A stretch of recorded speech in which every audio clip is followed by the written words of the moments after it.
Hello guys, welcome to my new blog की शुरुआत हो रही है शाम के 4 बजे से। और बच्चे आ चुके हैं स्कूल से घर और यहाँ पे लग चुका है बर्तनों का ढेर, क्योंकि बच्चे स्कूल से आते हैं तो टिफ़िन, वाटर बोतल और चाय वगैरह के इतने सारे बर्तन हो जाते हैं ना कि दिन भर बर्तन ही धोने में हम रह जाते हैं। और अभी तो ज़्यादा ठंडों के दिन आए नहीं हैं, फिर तो बिल्कुल हालत ही ख़राब हो जाती है, क्योंकि इतना ठंडा पानी हो जाता है और हाथ लगाने का मन भी नहीं करता है। आजकल तो फिर भी ज़रा नॉर्मल पानी है तो इतनी दिक्कत नहीं हो रही है। फिर मैंने आज जल्दी से आलू गोभी की सब्ज़ी चढ़ा दी थी यहाँ पे, क्योंकि हस्बैंड जी के लिए ड्यूटी के लिए फिर लेट हो जाता है और बहुत सारे काम हो जाते हैं शाम के समय भी। तो यहाँ पे मैंने सब्ज़ी पहले ही चढ़ा दी थी, जब तक सब्ज़ी बनेगी तब तक मेरे और काम हो जाएंगे। फिर यहाँ पे आलू गोभी की सब्ज़ी रेडी हो चुकी थी। फिर मैं लेके आ गई थी धनिया, जो बिल्कुल ऑर्गेनिक हुआ है हमारे घर पर। तो यहाँ पे मैंने धनिए से सब्ज़ी को सजा दिया है और बढ़िया सी खुशबू आई थी इसमें धनिए की।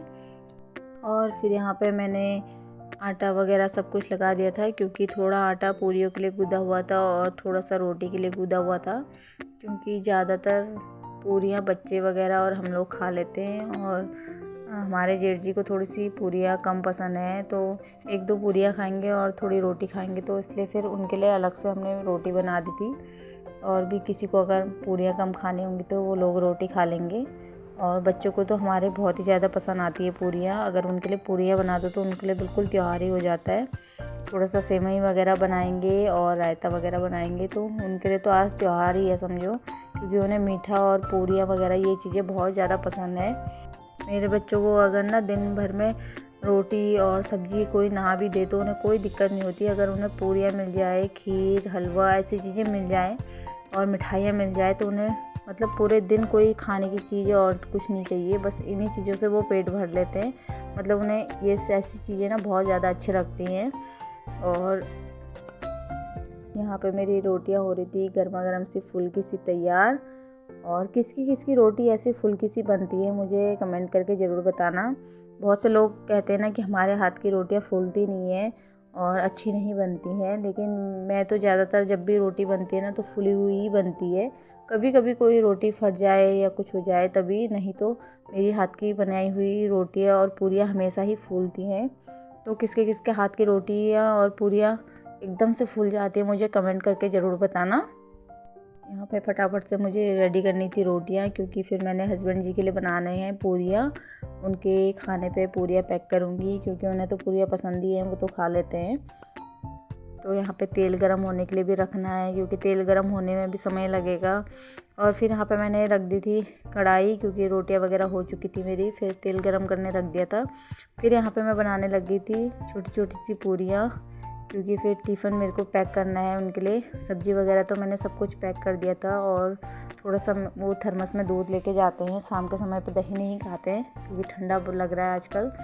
तो आजकल हमारे घर में ज़्यादातर सभी लोग दूध ही पी रहे हैं, दही बहुत ज़्यादा कम खाते हैं, क्योंकि मौसम इतना ठंडा होने लग गया ना। और आजकल सर्दी जुकाम बुखार भी कुछ ज़्यादा ही चल रहा है, तो गला भी ख़राब हो जा रहा है। मेरा खुद का ही गला भी सही नहीं हुआ है, तब से बहुत ज़्यादा ख़राब हो गया था बीच में। तो इसलिए मैं हस्बैंड जी के लिए शाम के लिए थर्मस में दूध ही रख देती हूँ। जब दिन की ड्यूटी होती है तभी दही लेके जाते हैं, वरना दूध ही लेके जाते हैं। तो यहाँ पे मैं उनके लिए गर्मा गर्म सी पूरियाँ तैयार करने लग गई थी। और पूरियाँ देखिए इतनी फुल्की फुल्की सी हो रही थी ना, तो बच्चों को तो मन ही हो रहा था कि अभी ही हम पूरियाँ खा लें, लेकिन बहुत ज़्यादा गर्म थी तो मैंने अभी दी नहीं थी बच्चों को, क्योंकि थोड़ी सी ठंडी हो जाएंगी ना तो खाने में भी सही लगेगा उनको। और गरम गरम खाएंगे तो ना फिर मुँह भी जला लेते हैं बच्चे। बच्चों को पता चलता नहीं है कि कैसे खाना है, क्या खाना है।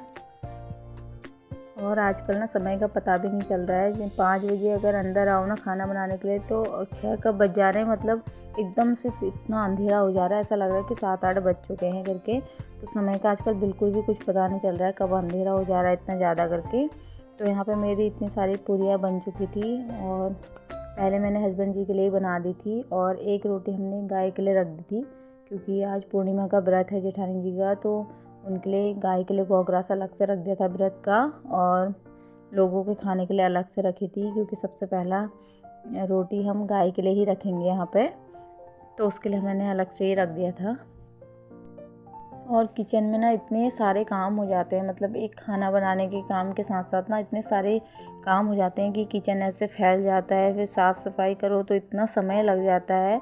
मतलब एक खाना ही बनाने का काम किचन के अंदर नहीं होता है। बहुत से लोगों को लगता होगा कि लेडीज़ें दिन भर में करती क्या है, खाना ही बनाते हैं, लेकिन खाना बनाने के साथ साथ भी लेडीज़ों के इतने सारे काम होते हैं जिसकी कोई गिनती नहीं होती है।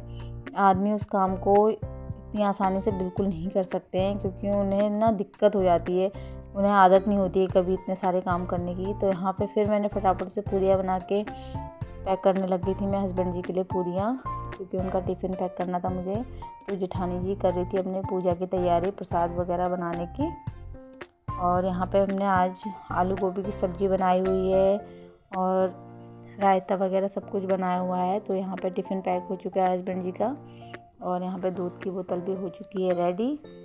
अब उनकी ड्यूटी का समय हो रहा, तो सबसे पहले उनका बैग पैक करते हैं और उसके बाद बनाऊँगी मैं सभी घर वालों के लिए खाना बाद में, क्योंकि फिर पूरियाँ इतनी सी ठंडी हो जाती है ना, तो ठंडी पूरियाँ खाई नहीं जाती है। तो यहाँ पे रेडी हो चुकी है मेरी आलू गोभी की सब्ज़ी और बूंदी का रायता और यहाँ पे सेवई की खीर।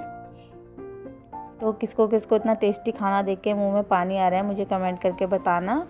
और यहाँ पे फिर दीदी ने लगा दिया था सभी के लिए खाना, क्योंकि मेहमान भी आए हुए थे कुछ, तो उनके लिए भी खाना वगैरह लगा दिया था।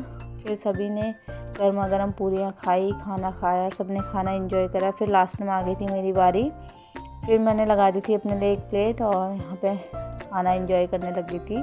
तो आज की वीडियो कैसे लगी कमेंट करके ज़रूर बताना। तो वीडियो अच्छी लगे तो प्लीज़ लाइक कीजिए, शेयर कीजिए, सब्सक्राइब कीजिए मेरे चैनल को, ताकि मैं अच्छी वीडियो आप लोगों को दिखा सकूँ। जैसे आप लोगों ने अभी तक सपोर्ट बनाया है, प्लीज़ ऐसे ही आगे भी सपोर्ट करते रहिए मुझे, ताकि मेरी अच्छी वीडियो आप लोगों को देखने को मिले। तो यहाँ पे मैं मस्त सा खाना अपने मिर्च के अचार के साथ एंजॉय कर रही थी, क्योंकि आज खाना सिंपल ही था ना, लहसुन प्याज वगैरह था नहीं। तो मैंने भी फिर मिर्च का अचार ले लिया था टेस्ट के लिए, क्योंकि मिर्च के अचार से टेस्ट अच्छा आता है ना, थोड़ी सी मिर्ची लगती है। तो आज के ब्लॉग में बस इतना ही।